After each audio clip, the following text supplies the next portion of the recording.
वालेकुम। आज हम करने जा रहे हैं class 10 NBF new book chemistry chapter 7 nitrogen sulphur and metals और इसका टॉपिक है हैबर प्रोसेस। ये बहुत इंपॉर्टेंट टॉपिक है लॉन्ग के लिए। इसको आपने अच्छी तरह से समझना है। पहले बिस्मिल्लाह और दरूद शरीफ पढ़ लें, हम फिर लेक्चर को स्टार्ट करते हैं। वीडियो के जरिए स्टॉप करें और पढ़ लें, उसके बाद हम लेक्चर को स्टार्ट करेंगे। और इसके अलावा भी इस चैप्टर के जितने टॉपिक हम इंशाल्लाह इसी वीडियो में कवर कर लेंगे। हैबर प्रोसेस ऐसा प्रोसेस है जिससे हम अमोनिया को प्रिपेयर करते हैं इंडस्ट्री में। हैबर प्रोसेस NH3 इसमें NH3 यानी अमोनिया को बनाया जाता है। अमोनिया में फिर हमें रिएक्टेंट क्या चाहिए? रिएक्टेंट हमें एक नाइट्रोजन चाहिए और हाइड्रोजन चाहिए, क्योंकि NH3 इसमें नाइट्रोजन और हाइड्रोजन ही है। हाइड्रोजन हम कहाँ से लेते हैं? वो मीथेन यानी CH4 की हम डिकम्पोजिशन करते हैं और उधर से लेते हैं। और नाइट्रोजन हम एटमॉस्फेरिक नाइट्रोजन को फिक्स करके एयर में जो नाइट्रोजन होती है यानी एटमॉस्फेरिक नाइट्रोजन, उसको हम फिक्स करके यूज़ करते हैं। उसके अलावा कंसनट्रेशन ऑफ रिएक्टेंट ये 1 volume of nitrogen 3 volume of hydrogen चाहिए। और इसके अलावा कैटालिटिक चैम्बर, इन दो गैसेस नाइट्रोजन और हाइड्रोजन को कंप्रेस किया जाता है। जैसे आपको फिगर में भी कंप्रेसर के थ्रू जो पास उन्होंने किया है वो नज़र आ जाएगा। और उसके बाद आगे आयरन कैटलिस्ट उन्होंने यूज़ किया है। एक फिगर में आपको ये सब कुछ नज़र आ रहा होगा। उसके अलावा ये क्योंकि एक्सोथर्मिक रिएक्शन है जिसमें हीट रिलीज़ होती है, इसमें भी कॉन्टैक्ट प्रोसेस की तरह हाई प्रेशर और लो टेम्परेचर हम यूज़ करेंगे। हाई प्रेशर हम 200 to 500 ATM का यूज़ करते हैं और प्रेशर और वॉल्यूम का इन्वर्स रिलेशन है। जब हम प्रेशर ज़्यादा करते हैं तो वॉल्यूम डिक्रीज़ कर जाता है। उसके अलावा इसको फिर आगे कैटालिटिक चैम्बर से पास किया जाता है जिसमें कैटालिस्ट होते हैं जो रिएक्शन को स्पीड अप करवा देते हैं। और टेम्परेचर जो है वो उसका कितना रखा जाता है 450। उसके आगे रेफ्रिजरेटेड ब्राइन, इसमें जब वो कैटालिटिक चैम्बर से गैसेज आती हैं, क्योंकि अमोनिया खुद एक गैस है, जो गैसेज का मिक्सचर आता है उसमें 10 to 12% अमोनिया होती है सिर्फ, हालांकि हमें अमोनिया ज़्यादा चाहिए। अब क्योंकि हमें पता है कि ये एक्सोथर्मिक होने के साथ साथ इसमें ये जो डबल एरो है इधर से भी पता चल जाएगा कि ये रिवर्सिबल प्रोसेस है जिसमें रिएक्टेंट रिएक्ट करके प्रोडक्ट बनाते हैं और प्रोडक्ट दोबारा से जब ज़्यादा प्रोडक्ट की कंसंट्रेशन हो जाती है वो दोबारा से रिएक्टेंट में कन्वर्ट होने लग जाते हैं। अब जैसे अमोनिया की कंसंट्रेशन थोड़ी ज़्यादा होती है, इससे पहले कि वो दोबारा से रिएक्टेंट में कन्वर्ट हो हम इस अमोनिया को लिक्विफाई कर लेते हैं, यानी क्योंकि पहले तो टेम्परेचर होता है इतना, इसीलिए वो गैस की फॉर्म में होता है। इस तरह से हमने टेम्परेचर थोड़ा सा कम करना है और इसको लिक्विड में करना है। तो अब इसके लिए हम रेफ्रिजरेटेड ब्राइन को यूज़ करते हैं। ब्राइन जो है वो कंसनट्रेटेड सोल्यूशन ऑफ NaCl यानी सोडियम क्लोराइड, उससे हम अमोनिया को लिक्विड की फॉर्म में करके हम बाहर निकाल लेते हैं। अब अमोनिया क्योंकि निकल आया है, इसकी कंसनट्रेट ये दोबारा से रिएक्टेंट में नहीं कन्वर्ट होगा बल्कि रिएक्टेंट दोबारा से रिएक्ट करके अमोनिया बनाएंगे। फिर अमोनिया कंसनट्रेशन ज़्यादा होगी, उसको हम बाहर निकाल लेंगे और दोबारा से ये रिएक्टेंट कन्वर्ट होंगे और प्रोडक्ट बनाएंगे। क्योंकि प्रोडक्ट हमारे पास कम होता जाता है फिर इसलिए वो दोबारा से बनाते हैं और हम प्रोडक्ट इस तरह बाहर निकालते हैं और हमें इस तरह प्रोडक्ट ज़्यादा मिल जाता है। अब ये किस पे बेस करता है? ये जो हमने कंडीशंस रखी हैं, हाई प्रेशर लो टेम्परेचर की, ये रिवर्सिबल एक्सोथर्मिक प्रोसेस है, इन सब चीज़ों को देख के हमने ये प्रेशर और टेम्परेचर डिसाइड किया है। ये ली शैटलियर प्रिंसिपल, ये बहुत इंपॉर्टेंट प्रिंसिपल है केमिस्ट्री का जिसको इंडस्ट्री में हम यूज़ भी करते हैं। इसी से हमें पता चलता है कि एक्सोथर्मिक रिएक्शन में हम कौन सी कंडीशंस यूज़ करते हैं और एंडोथर्मिक में कौन सी यूज़ करते हैं। इस प्रिंसिपल को तो आपने अभी नहीं पढ़ा, लेकिन इसको इंशाल्लाह आगे पढ़ेंगे। अब अगला हम नेक्स्ट टॉपिक करते हैं। उसके अलावा ये आगे ऑक्साइड है। ऑक्साइड यानी जो एलिमेंट के कंपाउंड होते हैं, ऑक्सीड बाइनरी यानी जिसमें 2 एलिमेंट्स होते हैं। ऑक्सीजन के साथ एलिमेंट का किसी भी कंपाउंड हो तो उसको हम ऑक्साइड कहते हैं। ऑक्साइड बेसिक भी हो सकती हैं, एसिडिक भी हो सकती हैं और एम्फोटेरिक भी हो सकती हैं नेचर में। एसिडिक वो होती हैं जो वाटर के साथ रिएक्ट करके एसिड बना देती हैं और बेसिक वो होती हैं जो वाटर के साथ रिएक्ट करके हमें बेस बना देती हैं हमारे पास। अब जो एसिडिक ऑक्साइड्स होती हैं ये ज़्यादातर नॉन मेटल से मिलकर बनी होती हैं। नॉन मेटल जो ग्रुप शुरू वाले जो ग्रुप होते हैं ना 1 2 वगैरह, उसमें हम जो पीरियोडिक टेबल शुरू होता है उसकी इधर लेफ्ट साइड पे मेटल्स होते हैं और जो राइट साइड होती है उस साइड पे हमारे पास ज़्यादातर नॉन मेटल्स होते हैं। तो जैसे कार्बन सल्फर वगैरह शुरू के जो ग्रुप्स होते हैं जिसमें Na वगैरह आ जाता है वो Na मेटल होती है, ये मेटल सीरीज़ होती है और इस साइड पे नॉन मेटल्स होती हैं पीरियोडिक टेबल के। अब जो एसिडिक ऑक्साइड होती हैं ये ज़्यादातर नॉन मेटल से मिलकर बनी होती है। जैसे SO2 CO2 ये वाटर के साथ रिएक्ट किया इन्होंने। जैसे सल्फर डाइऑक्साइड है, इसने वाटर के साथ रिएक्ट किया और सल्फोरस एसिड बनाया। हमारे पास सल्फोरस एसिड का फार्मूला है हमारे पास H2SO3। उसके अलावा कार्बन डाइऑक्साइड उसने वाटर के साथ रिएक्ट किया और उसने आगे कार्बोनिक एसिड बनाया जो H2CO3। आपने ये साथ याद रखना है कि वाटर के साथ रिएक्ट करके यानी कौन सी ऑक्साइड वाटर के साथ रिएक्ट करके कौन सा एसिड बना रही है। एसिड का नाम भी आपको पता होना चाहिए और साथ फार्मूला भी। इसी तरह सोडियम ऑक्साइड है आगे, ये बेसिक ऑक्साइड है। कैल्शियम ऑक्साइड है, ये वाटर के साथ रिएक्ट करके जो बेस बनाएंगी। एसिड में बेसिकली ये जो आपके पास H2SO3 है, इसमें भी हमारे पास ना H पॉजिटिव आयंस होते हैं और OH नेगेटिव हमारे पास बेस में होते हैं। तो H पॉजिटिव उसमें है तो वो एसिड है जो ऊपर बना हुआ है। और नीचे जो बनेगा ये जैसे सोडियम हम ऑक्साइड यूज़ करते हैं, सोडियम Na को सोडियम कहते हैं। अब इधर से उन्होंने कैसे बताया है कि ये जो है वो ऑक्साइड हमारे पास बेसिक है। इन्होंने क्या किया, उसका रिएक्शन करवाया एसिड के साथ, तो हमारे पास साल्ट और वाटर बन गया। अब ये तो हमें पता है कि एसिड जब बेस के साथ रिएक्ट करते हैं तो ही साल्ट और वाटर बनाते हैं।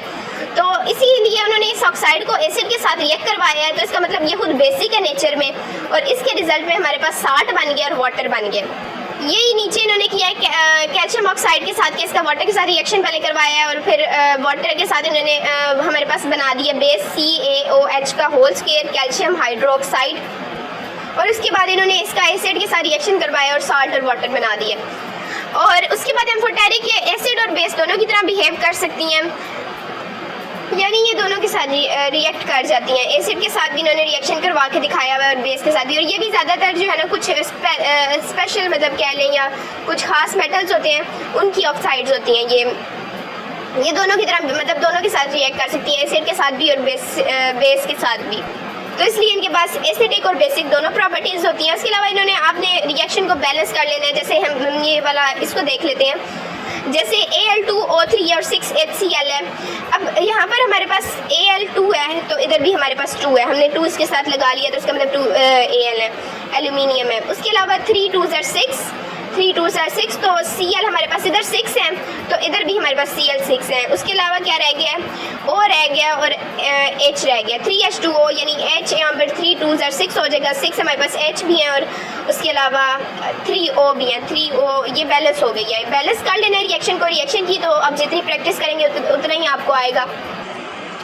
अब मेटल्स की कुछ प्रॉपर्टीज़ इन्होंने बताई हुई है कि मेटल किस तरह रिएक्ट करते हैं। आपने ये याद रखना है कि जो आपने इसमें मेन याद करने वाली चीज़ यही है कि मेटल किस चीज़ के साथ रिएक्ट करके प्रोडक्ट क्या बना रहे हैं। हमारे पास जैसे मेटल है डाइल्यूट एसिड के साथ हमारे पास रिएक्ट करके साल्ट और हाइड्रोजन बना रहे हैं। डाइल्यूट और कंसनट्रेटेड के बारे में मेरे ख्याल से आप पहले पढ़ चुके हैं, लेकिन फिर भी अगर आपको कुछ समझ नहीं आता तो आप कमेंट सेक्शन में पूछ सकते हैं। अभी क्योंकि हमने इसको कवर करना है तो हम इसको जल्दी कर लेते हैं कि ये इसी वीडियो में सारा कवर हो जाए। सोडियम वैसे काफ़ी रिएक्टिव मेटल है एक। उन्होंने इसके बाद एग्जांपल में इन्होंने दिया हुआ है कि डाइल्यूट एसिड यानी HCl के साथ हमने एक एसिड डाइल्यूट यूज़ किया है, HCl यानी हाइड्रोक्लोरिक एसिड। उसका उन्होंने Mg के साथ रिएक्शन करवाया, उसके रिजल्ट में साल्ट हमारे पास बनेगा और हाइड्रोजन गैस हमारे पास बनेगी। और उन्होंने बताया कि कुछ मेटल एक्सप्लोसिवली रिएक्ट करते हैं, कुछ स्टेडली करते हैं और कुछ रिएक्ट ही नहीं करते। उसके उन्होंने आप एग्जांपल भी दिया है कि कॉपर सिल्वर गोल्ड वगैरह रिएक्ट नहीं करते। कोल्ड वाटर के साथ उन्होंने रिएक्शन करवाया मेटल का, उसमें हमारे पास मेटल हाइड्रोक्साइड ये OH के लिए यूज़ होता है तो मेटल इसके साथ होगा, आपने इधर से ध्यान रखना है। और इसके साथ भी हाइड्रोजन गैस बनती है इसके रिजल्ट में, इसमें मेटल हाइड्रोक्साइड बनती है और साथ हाइड्रोजन गैस बनती है मेटल जब वाटर के साथ रिएक्ट करता है। इसमें मेटल जैसे सोडियम पोटेशियम कैल्शियम वगैरह काफ़ी तेज़ी से एक्सप्लोसिवली रिएक्ट करते हैं, काफ़ी रिएक्टिव होते हैं। जबकि मैग्नीशियम जो है वो कोल्ड वाटर के साथ स्लोली रिएक्ट करता है लेकिन हॉट वाटर के साथ काफ़ी तेज़ी से रिएक्ट करता है। और मेटल जैसे जिंक आयरन वो रिएक्ट ही नहीं करते। उसके अलावा स्टीम ये जो भाप होती है ये भी वाटर का इधर हम फार्मूला यूज़ करेंगे। इसमें ये जो मेटल है इन्होंने आयरन मेटल इधर यूज़ किया और इसके रिजल्ट में हमारे पास मेटल ऑक्साइड बनेगी। ऑक्साइड जिसके साथ होता है उसमें ऑक्सीजन होती है और हाइड्रोजन गैस हमारे पास बनेगी। और इसके अलावा इधर भी ये आपने याद करने वाला ये है कि एक तो रिएक्शन आपको आना चाहिए, उसके अलावा आपको पता होना चाहिए कौन से रिएक्शन कौन से मेटल हैं काफ़ी तेज़ी से रिएक्ट करते हैं, कौन से किस आहिस्ता रिएक्ट करते हैं मतलब नॉर्मल स्पीड पे, और उसके अलावा कौन से रिएक्ट नहीं करते हैं। लेस रिएक्टिव मेटल जैसे कॉपर वगैरह वो स्टीम के साथ भी रिएक्ट नहीं करते। उसके अलावा ऑक्सीजन है। मेटल ऑक्साइड्स हमने एसिड में पढ़ा कि वो ज़्यादातर मेटल ऑक्साइड्स ही होती हैं। नॉन मेटल होती हैं, एसिडिक बेसिक मेटल होती हैं। मेटल ऑक्सीजन के साथ रिएक्ट करके मेटल ऑक्साइड बनाएगी। मेटल हमें पता है Na सोडियम, ये सारे मेटल होते हैं। मैंने आपको बताया कि पीरियोडिक टेबल की जो लेफ्ट साइड होती है, साइड पे हमारे पास ज़्यादातर मेटल्स होते हैं। इसमें भी पोटेशियम, सोडियम वगैरह, ये काफ़ी तो वर्ड्स वही रिपीट कर रहे हैं कि सोडियम, पोटेशियम काफ़ी तेज़ी से रिएक्ट करते हैं, जबकि मैग्नीशियम, एल्यूमिनियम ये प्रोटेक्टिव लेयर बना देते हैं। इसीलिए बेसिकली यही होता है, एल्यूमिनियम वगैरह की जो हम लेयर यूज़ करते हैं, ये ऊपर लेयर बना देते हैं, तो इसीलिए वो मेटल को रोड नहीं करता। ये रस्टिंग वगैरह के प्रोसेस आगे अगर केमिस्ट्री को पढ़ेंगे तो उसमें ये सब कुछ पता चलेगा, लेकिन ये फ़िलहाल के लिए पता होना चाहिए कि कौन से मेटल हैं जो प्रोटेक्टिव लेयर बना देते हैं ऑक्साइड की, तो आगे से जो मज़ीद जो आपकी मेटल ऑक्साइड है वो नहीं बनती। उसके अलावा मेटल जैसे copper oxide, metal such as copper oxide slowly often forming patina over time. उसके अलावा गोल्ड, प्लेटिनम ऑक्सीजन के साथ रिएक्ट नहीं करते नॉर्मल कंडीशंस पे। अब इन्होंने आगे रिएक्टिविटी सीरीज़ बना दी है कि जो मेटल मैंने आपको वैसे भी बताया था कि सोडियम काफ़ी रिएक्टिव मेटल है। सोडियम, पोटेशियम, कैल्शियम वगैरह ये काफ़ी रिएक्टिव मेटल हैं। ये स्टीम, एसिड और इन सारी चीज़ जो पीछे इन्होंने कोल्ड वाटर वगैरह रिएक्शन जिसके साथ दिखाए हैं करके भी ये इनके साथ रिएक्ट कर जाते हैं, और इन्होंने के साथ यानी पोटेशियम के साथ रिएक्शन करके भी दिखाया है। अब आपने कमेंट सेक्शन में ज़रूर ये चीज़ या खुद से आप सॉल्व कर लें कि इन्होंने जिधर के यूज़ किया ना, आप इसकी जगह सोडियम यूज़ करें और उसका इनके साथ कोल्ड वाटर के साथ और एसिड के साथ रिएक्शन करें, ताकि आपको एक तो इक्वेशन बनाना और उसको बैलेंस करना है और आपकी थोड़ी सी प्रैक्टिस भी हो जाएगी। उसके अलावा मॉडरेटली रिएक्टिव मेटल ये जो है स्लोली रिएक्ट करते हैं या फिर कभी रिएक्ट नहीं भी करते, इनमें से कुछ रिएक्ट कर जाते हैं, कुछ नहीं करते कोल्ड वाटर के साथ। और इसके अलावा स्टीम के साथ ये रिएक्ट करते हैं और एसिड के साथ भी ये रिएक्ट करते हैं। कोल्ड वाटर के साथ इन्होंने रिएक्शन करके दिखाया हुआ है कि ये कोल्ड वाटर के साथ अगर रिएक्शन करते भी है ना तो ये स्लो करते हैं, ये एक्सप्लोसिवली रिएक्ट करते हैं, ये जो हाईली रिएक्टिव मेटल्स हैं। और अब जो मॉडरेटली रिएक्टिव मेटल्स हैं इसमें मैग्नीशियम, एल्यूमिनियम, जिंक, आयरन वगैरह आ जाते हैं। इसके अलावा लेस रिएक्टिव मेटल हैं, ये जो है वो कोल्ड वाटर या स्टीम के साथ रिएक्ट नहीं करते, लेकिन ये एसिड के साथ स्लोली रिएक्ट कर भी जाते हैं कभी कभी। इनका कोल्ड, आपने ये याद रखना है कि कोल्ड वाटर के साथ इनका रिएक्शन नहीं होता, स्टीम के साथ भी इनका रिएक्शन नहीं होता, लेकिन एसिड के साथ जो है इनका स्लोली ये रिएक्ट कर जाते हैं। लेकिन ये स्लोली रिएक्ट करते भी हैं अगर तो इनको स्ट्रॉन्ग एसिड चाहिए होता है जिसके साथ ये रिएक्ट करें, क्योंकि ये इतने रिएक्टिव नहीं होते ना। और इसमें हमारे पास इन्होंने बताया हुआ कि लेड है, कॉपर है, सिल्वर है, और अनरिएक्टिव मेटल ये गोल्ड, प्लेटिनम वगैरह ये रिएक्ट नहीं करते। ये बहुत सारी जो केसेस होते हैं इसमें ये रिएक्ट नहीं करते, ना ये उसके साथ रिएक्ट करते हैं कोल्ड वाटर के साथ, ना स्टीम के साथ, ना एसिड्स के साथ। और ये रिएक्टिविटी सीरीज़ आपने ये याद कर लेनी है काफ़ी है, क्योंकि ये MCQs में भी इस तरह की चीज़ें आ जाती हैं कि पोटेशियम सबसे ज़्यादा रिएक्टिव है, उससे कम सोडियम है, उससे कम कैल्शियम है, मैग्नीशियम है, उसके बाद ये रिएक्टिविटी ऑर्डर डिक्रीज करता जा रहा है, एल्यूमिनियम है, जिंक है, आयरन है, और सबसे जो कम है वो गोल्ड है। सबसे लेस रिएक्टिव या अनरिएक्टिव मेटल इसको हम कह लेंगे, ये गोल्ड है।